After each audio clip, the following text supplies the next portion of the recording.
Sunt Areta Ildico.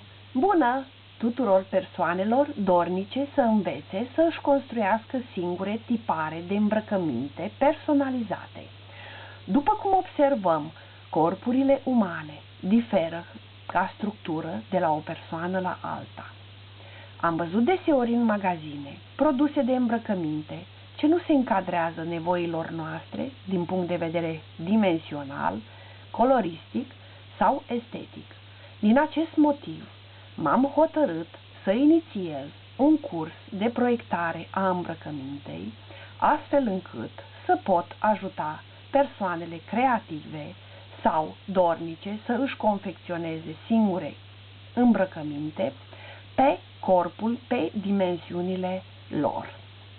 La ce întrebări trebuie să răspund luând cursul pas cu pas? Ce instrumente folosesc în proiectarea tiparelor?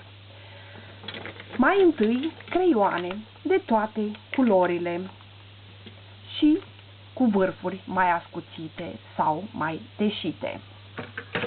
Riglă, cu ajutorul căreia trasez linii și fac măsurători.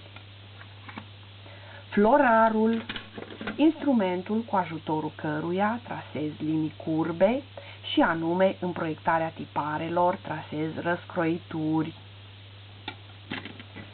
Raportorul, cu ajutorul căruia măsor unghiuri de 180 de grade și mai mari până la 360 de grade, iar pe partea dreaptă pot să fac măsurători în centimetri. Compasul este un instrument cu ajutorul căruia trasez cercuri cu deschideri de rază diferită.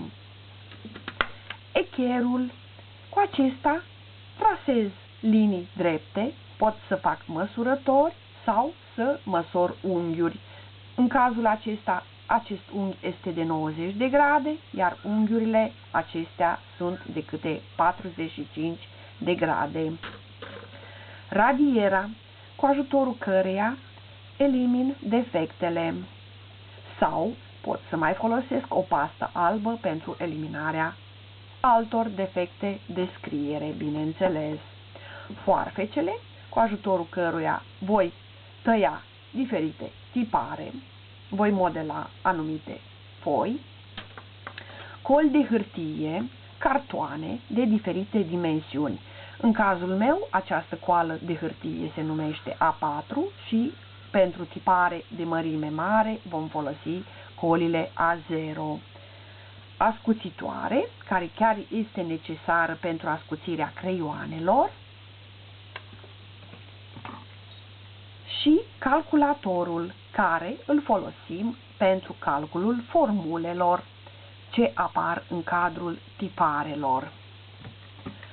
Defecte de măsurare cu rigla sau cu metrul.